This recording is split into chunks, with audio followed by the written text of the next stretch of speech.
Hello and welcome to this tutorial on how to create projectile weapons in Crayta.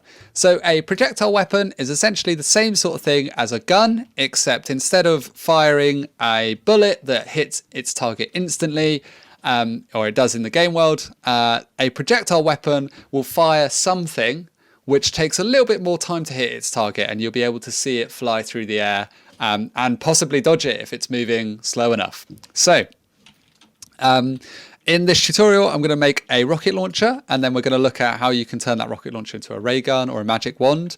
We're going to be doing a little bit of scripting, so we need to use advanced mode for that. If you're not interested in using advanced mode and you don't want to do any scripting, then there is a really good rocket launcher package that is already available on the community called Rocket Launcher. It was made by Adamo at Unit 2, so it's got the seal of approval of Unit 2, and you can install that and you can immediately start using a rocket launcher. So you're off and away straight away with that. We're going to be looking at a little bit more customization and also some of the differences between the way Adam solved this problem and the way that I solved this problem. Because they're both right, but there's a couple of different ways you can do it. And like any good problem in games development, there's multiple solutions and it will depend on the scenario in your game world. So let's get started. So to start with, I've got a game where I have guns. Now, you need to get to the point where you've got guns in your game before you start this tutorial. If you're not sure how to do that, there's a guns tutorial where I go through a museum and I add guns to a game that doesn't have any guns. So once you've got to that point, that's where I'm starting from. So I've got a gun package and things like that already installed.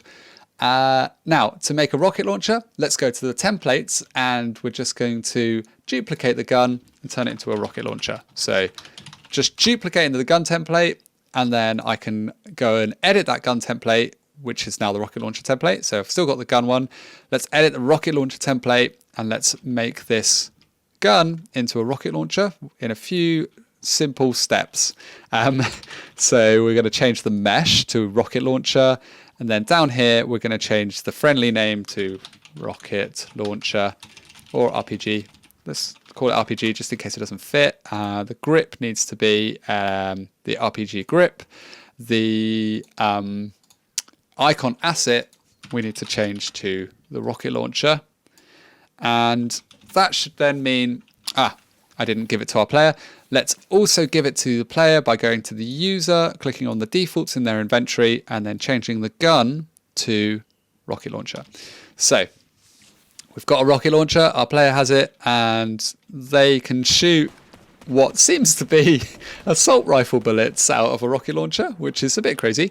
So let's look at making it shoot projectiles. Now, if you go back to editing your rocket launcher, you'll see in the gun script section of the entity editor, you'll see that if you scroll down in here, there's a checkbox which says should fire projectile. And then if you check that, you can actually set the projectile template and the exit velocity, so the speed of that projectile.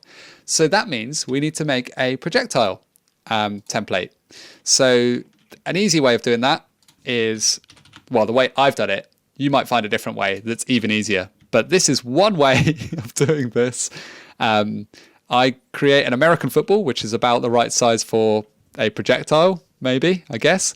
And then I turn that into a template called Rocket. And then I delete that American football from my game world so it's not just hovering in the air. And I go and edit the rocket template. So here's my rocket. Now, the reason I used an American football was because I know that in the effects, there's already a really good effect called Weapon Rocket. And you can literally position that and it's about the right size of that American football. I can turn off the visibility of the American football and my Weapon Rocket effect will still be visible, which is really cool. And so now I've made that. This is the projectile called Rocket. Now that I've made a template for that, I will go to my rocket launcher and just set the template down here where I said should fire projectile, just underneath it, projectile template. Let's set that to rocket. And if I now run the game, and fire the gun or the rocket launcher, it spawns a rocket. It's facing the wrong way. That's absolutely fine. But it spawns a rocket, which is cool. Now the rocket's not moving and it's not exploding. So we need to remedy all of these things. But first, we need to turn it the other way around. So rocket, rotation on the Z. No, on the Y. That's it. Okay, so it's facing the other way, and let's just test that that's worked.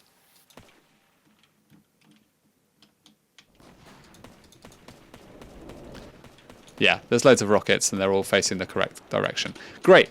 Okay, cool. So we've got a rocket that fires out of our RPG, but it doesn't actually go anywhere or explode. So now is the time where we need to start scripting. So let's go to our rocket. We're going to add a script here. We're going to do entity add script, new script. And this is going to be called Projectile Script, keeping it nice and generic because we're going to be using the same script for different types of projectiles.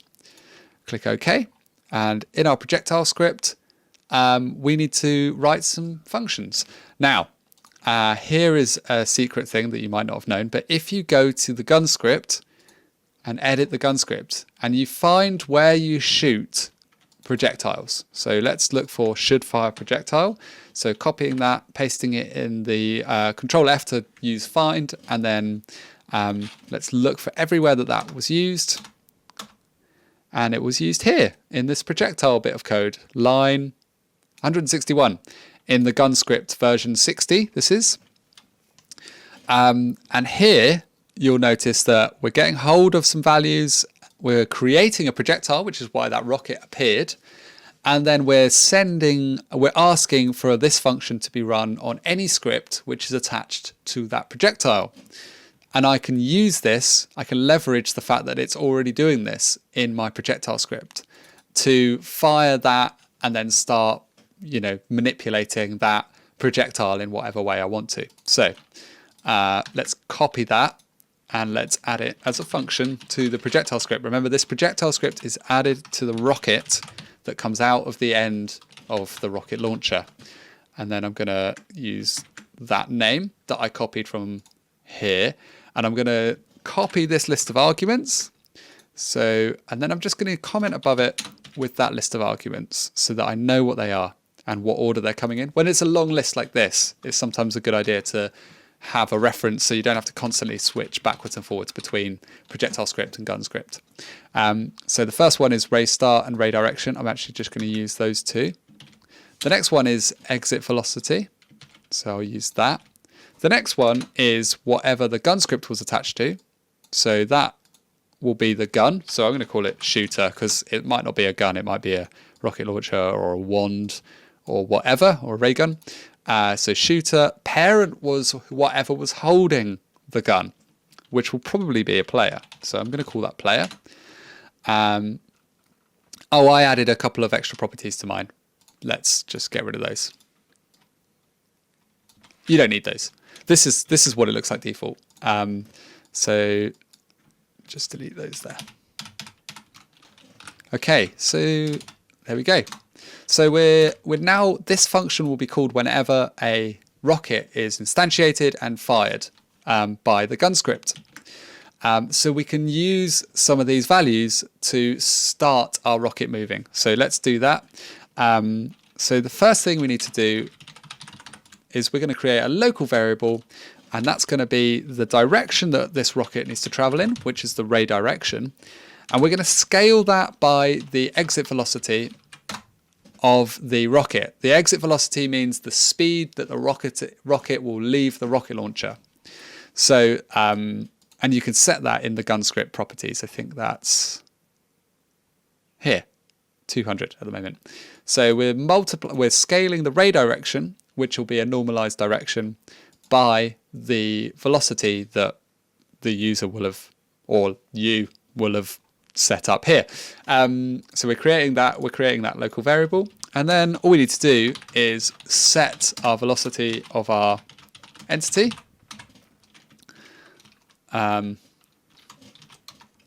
You go back there. set the velocity to that velocity. So I'm just going to pass in that local variable there into here. So that should, if I run the game, and I just wait for everything to load in, all the textures and stuff.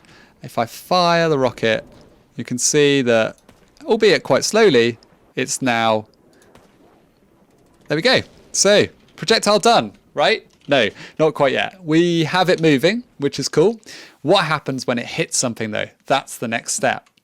So let's create an explosion function. And this is going to be really similar to if you see my grenade tutorial, or if you see exploding barrels. My exploding barrels tutorial, I think there was an exploding barrels live stream. So this is going to be similar to that as well. Explode.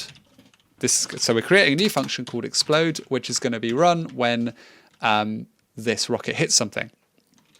And in here, what we need to do is we need to apply damage to the world in a big sphere. So the explosion is a sphere. So we're going to apply damage anywhere within that explosion or within range of that projectile. So we're going to apply that to our world because the world refers to everything in it, the world and everything in it. So any players, any meshes, any terrain that has the box tick that says it can take damage, anything like that will now have this damage applied to it. So the function for that is we get world, so get hold of the world, and then apply radial damage, which applies a sphere of damage into the game world and affect anything within that sphere. And then there's some arguments we need to pass here. So we've got base damage, origin radius, fall off, and from entity. So these are some values we might need here in our property bag. The reason I'm going to do it in the projectile rather than in the gun script or passing from the gun script is because our RPG might, for some reason, have different projectiles. So you might have different ammo that you wanted to use. I don't know, but I'm going to make it specific to the projectile, but you might want to make it specific to the gun and then pass the values in at the end here. So what were the values we needed? Base damage. So aim equals damage. And type is a number. And I'm going to set this default to 800. What else did we need? So we can now use self.properties.damage. Yep. Next thing, origin. So that is the position, the current position of this entity, because this entity refers to the rocket. Radius. Okay, so here's another property we need to make up here. So name equals damage radius. This is just a number again, and this is the distance from that point of impact, the distance from that point that will be exposed to damage. So everything within this distance from that point in a spherical way will be damaged. I think I've said that enough different ways now. Okay, default will be 200 for that. Yes. So here is self.properties.damage radius. And the last one, or last two, fall off is the amount of damage between the point of impact and the edge of the radius. I'm just going to say it's all damage the same, but you might want to tweak that value. And then the from entity is the actual thing that's just caused that damage, which is this American football rocket. So applying radial damage, and we also need to destroy the rocket because not only are we damaging the world, we're also completely obliterating the American football rocket or the rocket. Get entity, destroy. There. Okay, so we've got this explode function, but it's not called at all yet. It just exists, and we know that it exists. So how are we going to call this? Well, this is where Adam's way of doing it in the rocket launcher community package and my way of doing it is slightly different. So Adam's way of doing this, calling this explode function, is using raycasting. So what he's doing is every step that this rocket moves, it checks what's in front of it using a raycasting method. And if there is something in front of it that is within a certain distance, then it will essentially feel like, okay, I'm close enough to an object to have hit it and I explode now. So that's using ray casting, which is a really good way of doing it if it's a fast moving projectile, because it doesn't matter how fast the projectile is moving, that ray will be casting in the right direction, and it will there's no gaps in that ray. It's, imagine a laser, it's like that. Now, that's one way of doing it. Another way of doing it, which is the way I'm going to show you, is to use a trigger to do to essentially check whether something has entered that trigger and then explode the rocket. So this way requires a little bit less code, but it can be a little bit vulnerable to going through objects. If the rocket is traveling super fast, then and it hits something that's very skinny or very thin, then the rocket might go through it. But that's the issue with using triggers. But on the plus side, there's a little bit less coding, and you can kind of make an area around the rocket that will act as the trigger. So here we go. We've got rocket. We're going to do entity. So I'm now editing my rocket template, I should say. And I need to add a trigger to this. So that's in the primitive section of the library. So let's go and get a trigger. Here we go. And let's just make sure that's at position 000. It's a bit big at the moment, so I'm just going to reduce it a little bit in those directions. So squash it down a little bit. I'm going to keep the size 100. Now, I know that's a lot bigger than probably the rocket is, but this helps to fend off some of the problems with going through objects by creating a little bit of a bigger trigger. So I've got a trigger on my rocket. I should go back here. And what I want to do is I want to call the projectile script explode event if anything enters the trigger. So I can hook that up here in the on trigger enter event system here. And I'm just going to refer to the base object, which is the rocket. The script is pre-filled as projectile script because that's the only script I've got attached to the rocket. And the event I want to fire is the explode event. So that means that this explode will now run if something enters that trigger. Let's try it out.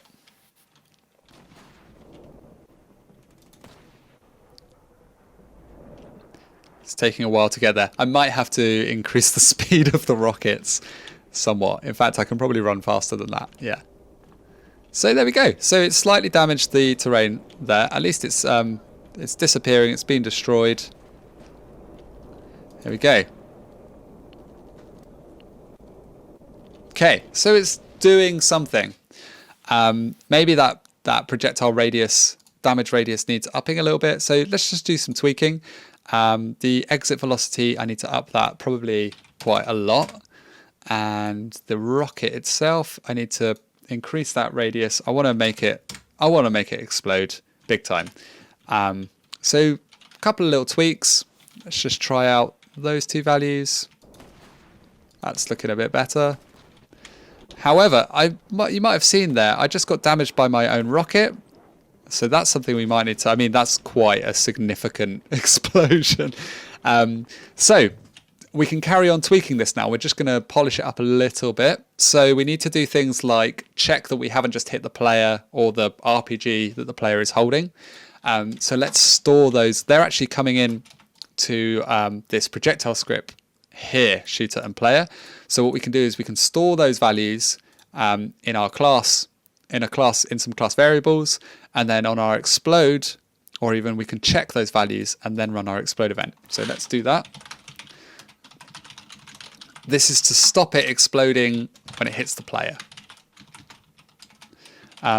These are nil at the moment in it, because we want it to explode when it's hit whatever it's heading for. So then so we've set up some values here. Let's store them coming in from this function here. So there's the shooter, which is now being stored in this variable. That just means now I can refer to the shooter outside of this function.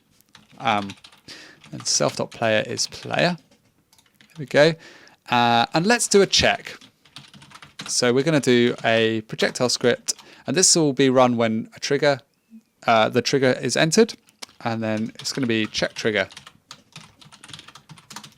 And this is going to just check to make sure that what we've hit is something we actually want to destroy.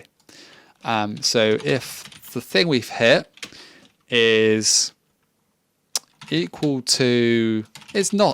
to self.shooter, and the thing we've hit is not equal to self.player, then we can run our explode function, self explode.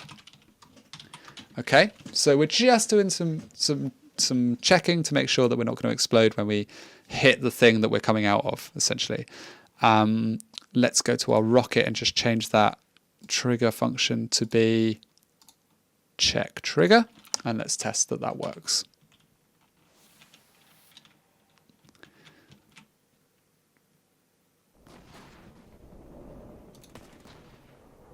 There we go. Okay.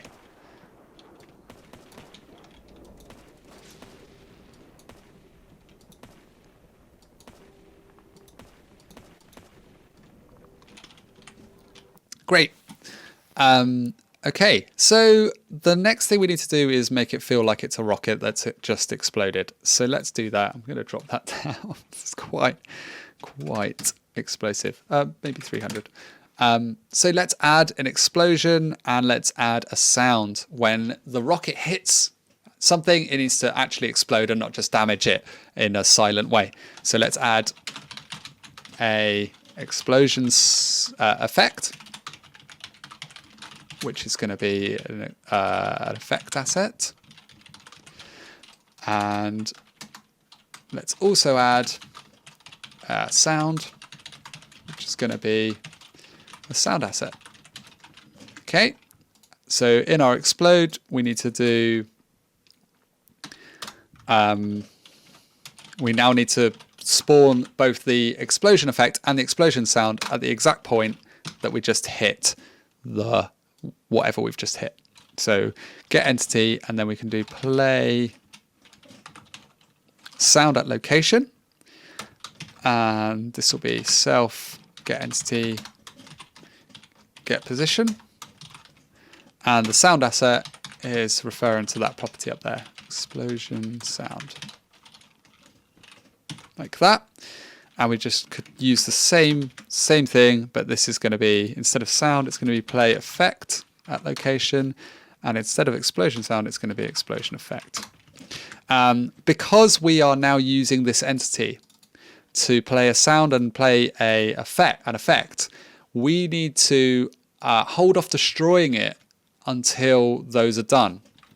So let's schedule that event to happen in a couple of minutes. So let's do wait. Let's wait for 3 seconds and then destroy this. So now we should have those things. Yes, and they've appeared down here. So let's add some values. So fire explosion large, sure, and explosion sound. Let's go to the sounds section of our library.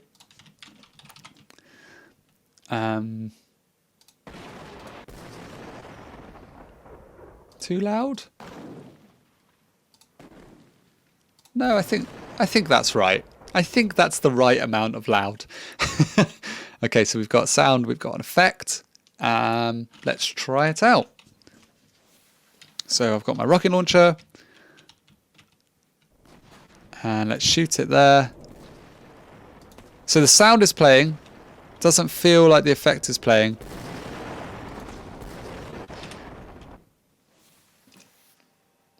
It doesn't feel like the effect is playing. Let's check why.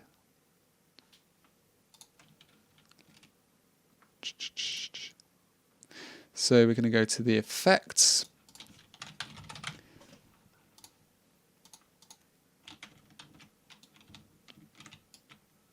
Is it because, hang on, are there any errors? Are there any errors? Yes, there's an error. And it is play effect at location because it doesn't like that function. Great. So that was why it wasn't playing. Handy. In the projectile script, play this bit here doesn't like this. Why? Let's have a look. Location. It needs a rotation as well because it's not a sound. It needs a rotation as well. So let's just set the rotation to 0. That's why. So play effective location needs a position, a rotation as well as the actual effect you want to play. Okay. Let's see whether that's fixed. Yeah, that's definitely fixed. I would say.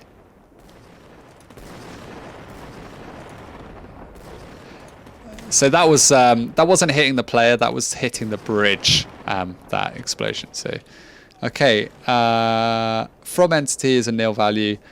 That's not such a problem at the moment. Yeah. Okay, so when it's close to the player, it is damaging the player, but it's not the player that's been hit, which is fine. Okay, cool. So we've got an explosion event. So that's the basics of how to make a rocket launcher with rockets. And hopefully that was helpful. Now, if you want to, I'm going to also now look at turning this rocket launcher into a wand and into a ray gun. So we can also do that now. So that's the next video, and I will do that in a second. But hopefully you have found this useful. This is how to make a projectile weapon and to make a rocket launcher, essentially, in your game world in Crayta. So go ahead and make lots of rocket games now, please. And I will come and play all of them, I promise. So yeah, hopefully that was helpful. Give me any feedback that you have about this tutorial. I'm always keen to improve these and make sure that they're meeting what you need them to do.